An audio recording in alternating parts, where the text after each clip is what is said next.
Good evening, Alberta, or morning, whichever one you're watching this. It is currently 8:42 p.m. I don't think you really needed to know that, but yep, morning, evening, whichever one it is. So I'm gonna talk about misconceptions.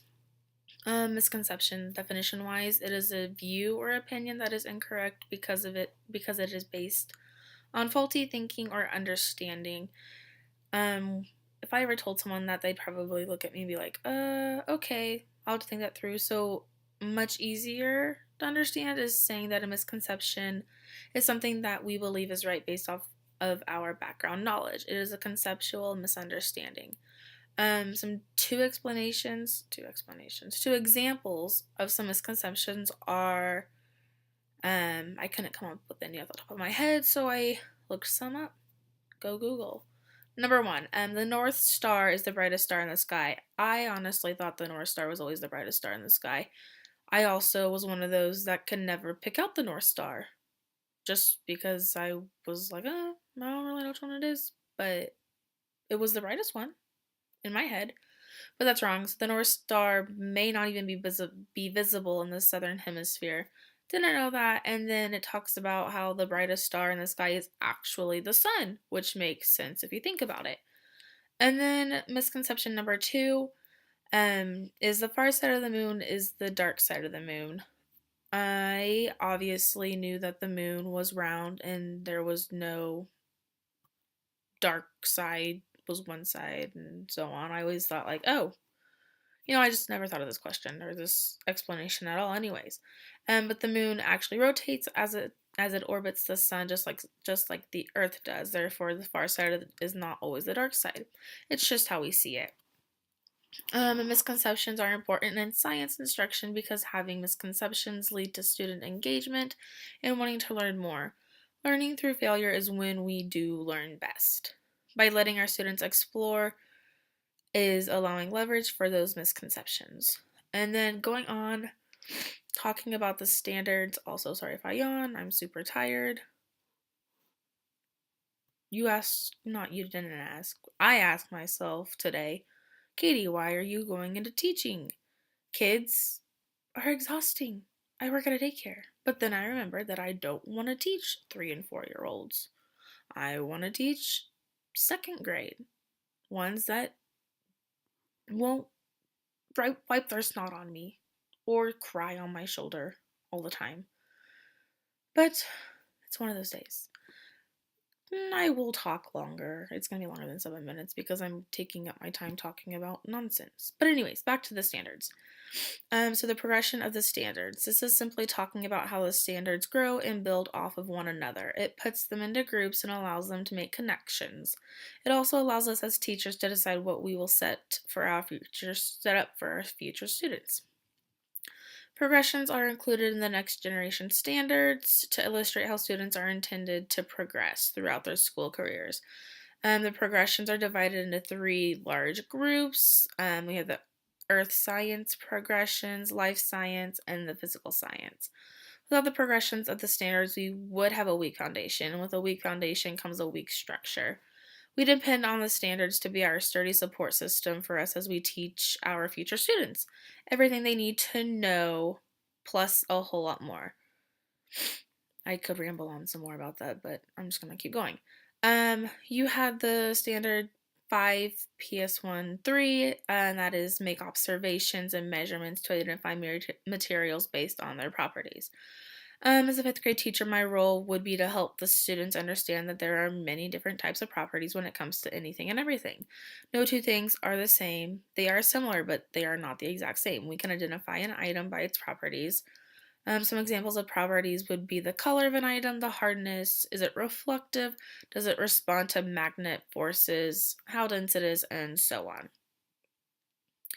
And then we go into the 5 E's. The 5 E's, which you would think I should be able to remember by now, but I always struggle to come up with like that fourth and fifth E that I'm like, what is it again? But the 5 E's are engage, explore, explain, elaborate, and evaluate. During the engaged phase, the desired outcome is that it creates interest for the students. It has them questioning and generates their curiosity. Some activities that you might see during the engage phase is the students asking questions and showing interest in the topic. During the explore phase, the desired oh, well, let's not talk about that yet. Wow, I really messed that up. Well, during the explore phase, the desired outcome is that the students explore the task or items.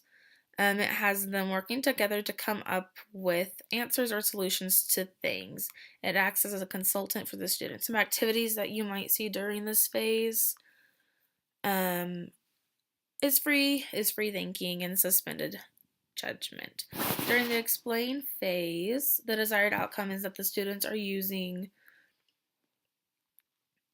previous experiences as their basis for explaining concepts. Some activities that you might see during the explain phase is the explaining of possible solutions to other students. During the elaborate phase, the desired outcome is that the students apply their new concepts and skills in new situations. Some activities that you might see during this phase is applying of the new labels, definitions, explanations, and skills in new but similar situations. During the evaluate phase, the desired outcome is that the students have changed their thinking or behaviors after going through all the phases. Some activities that you might see during the evaluation, elaborate, what is it? Evaluate phase is answering open-ended questions by using observations and evidence. And then we will go on and talk about the engineering design process. It has 5 different steps. It wants you to ask, imagine, plan, create, and improve. You need to ask questions to things. Your imagination is a wonderful resource. You can come up with so much more when you are able to imagine. And then after you use your imagination, the next step is to plan. You need to have a plan and structure when it comes to designing something.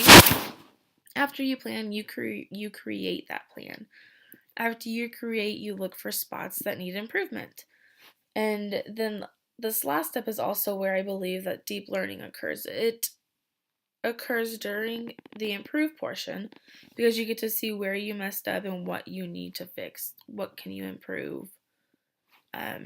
Is definitely deep learning. And then this allows for failure, which also allows for greater success. We all need to learn through failure, like stated before. And then we need to talk about which assignment did I feel was the most helpful / impactful and why. I think having our groups teach our 5E lesson plan to our peers was the most beneficial. I myself benefited from actually having to teach my peers, and then I also benefited from learning how my peers taught their lessons. I really enjoyed watching and engaging in all of those lessons and learning so much more. It also helps me as a future teacher realize what I can and don't want to do. So I really enjoyed that lesson, that one for sure. And then, which assignment do you feel? Which assignment do you feel was not helpful / impactful enough for me to repeat in the future? Honestly, I would have to say, you're gonna hate me for saying this, but the 5E unit lesson plan. I see why creating one 5E lesson plan would be helpful, but 3 of them was just a lot. It was a lot to do, and I know half of it's our fault for pushing it back and not doing it at the beginning, but 3 lesson plans was a lot. Maybe 2 would be fine, but 3 just blew my mind. That's all I have to say. I hope you have a good break. hope your Christmas is wonderful. I hope you don't stress out next semesters too much. Just keep living life. Okay, I'm rambling on, so I'm gonna end this. I'll see you next semester, maybe. Have a wonderful break.